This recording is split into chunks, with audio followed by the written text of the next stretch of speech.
Every decision you make costs mental energy. Most homemakers don't need more organization. They need fewer decisions. Your home should be able to tell you where things go without you ever having to ask. Are you a mom who dreams of that homestead life you see on Instagram? Who feels called to Christian homemaking? You feel like you'd need an extra 12 hours in your day, along with another set of hands, just to make your home work the way you know it could. Welcome to Simply Living Homestead. I'm Amanda Carlin, wife, mama, homemaker, and milkmaid. I've learned the secret to simplifying my time and homestead so my homemaking supports my family instead of exhausting me, and it makes room for the moments that truly matter. If you're ready to get time back in your day, manage your home with confidence, grow in your homesteading skills, and train your children in the way they should go, grab your pitchfork and planner, friend. Let's get to work. Before we jump into today's episode, I want to tell you about something I'm really excited about.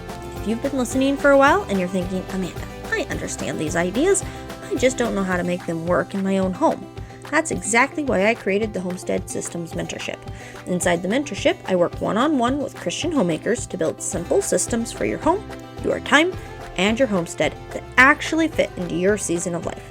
The goal isn't to cram more into your day. It's to remove the constant decision making that's leaving you feeling overwhelmed so your home can run with more peace and less stress. If you're ready to stop reacting to every day and start creating systems that truly support the life you're building, I'd love to walk alongside you. You can learn more with using the link in today's show notes. Welcome back to the homestead. Today we are talking about what organization is actually for. It's not prettier pantries. It's not matching baskets. We're talking about building a home that quietly makes decisions for you because you made them once, and once is enough.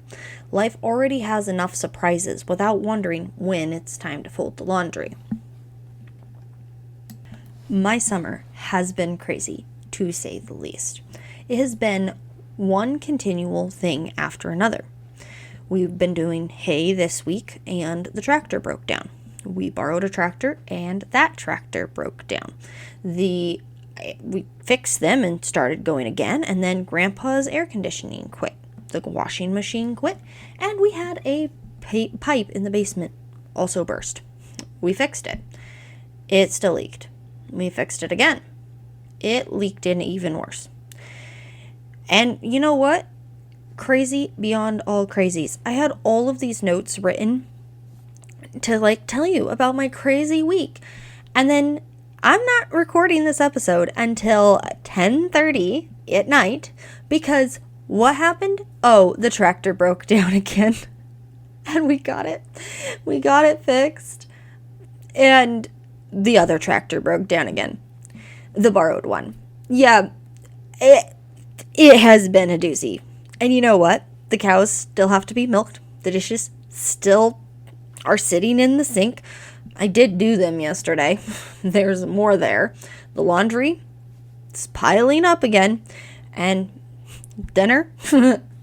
What's dinner? I can't control emergencies. I can control how many decisions I'm making in everyday life. This realization has completely changed how I think about organization. Organization of my stuff and organization of my time.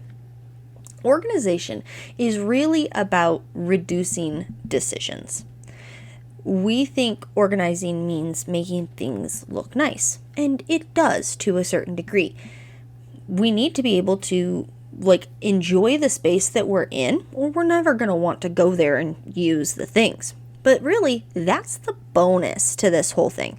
The real purpose of organizing is eliminating that repeating thinking, that repeated thought, of what you have to do or where something is going to go. Where do the scissors go? That should be a question that never gets asked. Why? Because the scissors always go back to the same place. Is today laundry day? Well, you get to make that decision and then do it, right? You get to hold yourself accountable to that. Should I clean the bathroom? Again, is it the day to clean the bathroom? Well, great, then it is. You don't even have to ask because it can be repeatable. What's for dinner? I mean, you're the one who gets to make that decision, right? I'm speaking to the choir. I had this crazy day. All of these things, it's been a week, actually 2 weeks, but regardless, life has been lifing over here, right?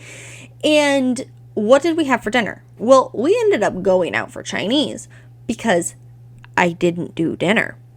Because I forgot some of these basic principles and did not have this decision set up for me. If I had been sticking to my systems, I wouldn't have to ask that question. Well, what are we going to have for supper? What are we going to do? I wouldn't have to ask that question. And yet I did, because I let those basic systems go. Life is already bringing enough decisions. You have sick kids, vet emergencies, broken equipment, last minute appointments, the weather changes. You need mental clarity available for those moments. Let's not waste it deciding on things you've already decided 50 times. So decide once. This is the shift. Instead of deciding every single day, decide once. Monday's when we make sure all the towels are done. I don't know if that's going to work for your family. If you have more than 2 people in your family, it probably isn't going to. Our laundry system looks a lot more like every single night we put in laundry. And every single morning we change the laundry and then make sure they get put away. That's the laundry system that works well for us. We're a family of 3. Your family might need it to look differently. But once you make that decision, just simply keep it. Don't make that decision every single day.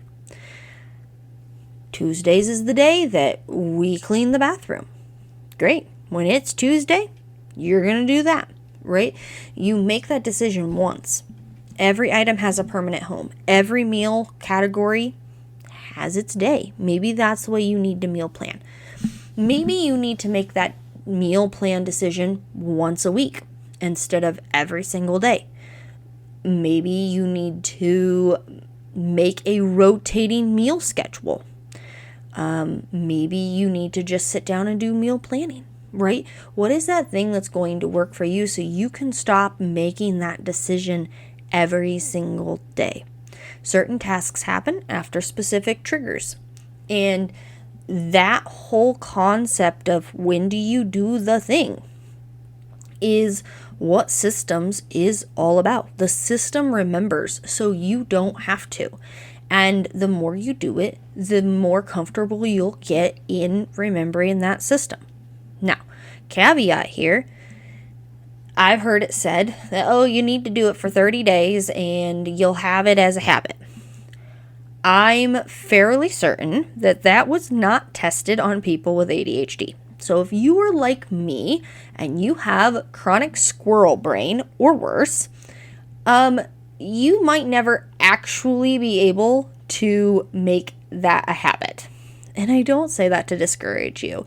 If you are, struggling with ADHD or squirrel brain or, whatever that might look like to you, you already know this exists, right? And this is where a written paper planner really comes in handy, because then the thing that you're actually spending your energy remembering to do is your planner, and then your planner remembers all the other things for you, so you don't have to hold it in your brain. There are ways of getting these systems and these routines and these steps all set into place so that you don't have to remember them, and you can decide once, whether that's once a month, once forever, once a week, whatever that once is, you can decide, and then you don't have to hold it anymore because your systems are going to hold you to it. And if your brain can't hold those systems, the paper can, and it can be revolutionarily life-changing. If you'd like to learn more about paper planners and being able to not have to hold all of these things in your head, I would love if you went back and listened to some of my older episodes. There is lots of them on just how to think through this time blocking, time zoning, planning method and being able to work through that. If you want me to give you advice on your specific situation, you can email me. You can reach out in the private community group. It's free to join. You can just hit me up over there and I'd love to answer you. Or you can schedule a coaching call with me. It's an hour. You get to pick my brain. I will set you up with your paper planner and a week's plan, and we will start prioritizing the things that are really, truly important to you and making those decisions once so you don't have to make them again. So in conclusion, if your days feel overwhelming, it's not because you're lazy. You're not lazy. It's simply because you're carrying hundreds of tiny decisions. Every system you build removes one more burden from tomorrow's version of you. So today's action is to pick one repeatable task you've been deciding about every day and put it on its permanent system. And then stop deciding. Start letting the system do that for you. Once you've done that, I would love if you came over to the community and shared it. Share that one decision you've removed this week. Tell us the system you created. Share it so that someone else can borrow your idea, or, get on there and see if anybody else has shared and borrow theirs. And help it simplify your home. Organization isn't about prettier spaces. It's about fewer daily decisions. The more repeatable things your systems handle, the more peace and capacity you'll have when life inevitably throws something unexpected your way. You don't need to organize more. You need to decide less.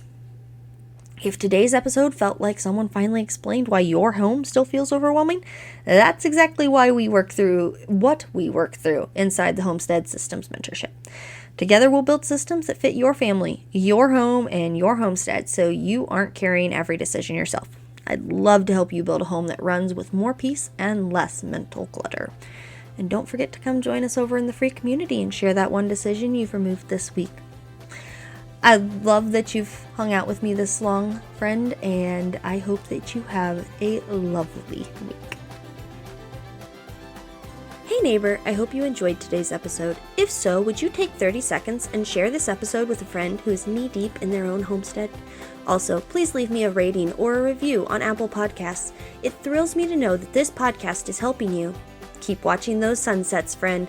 I'll meet you back here on the homestead soon for another episode. See ya!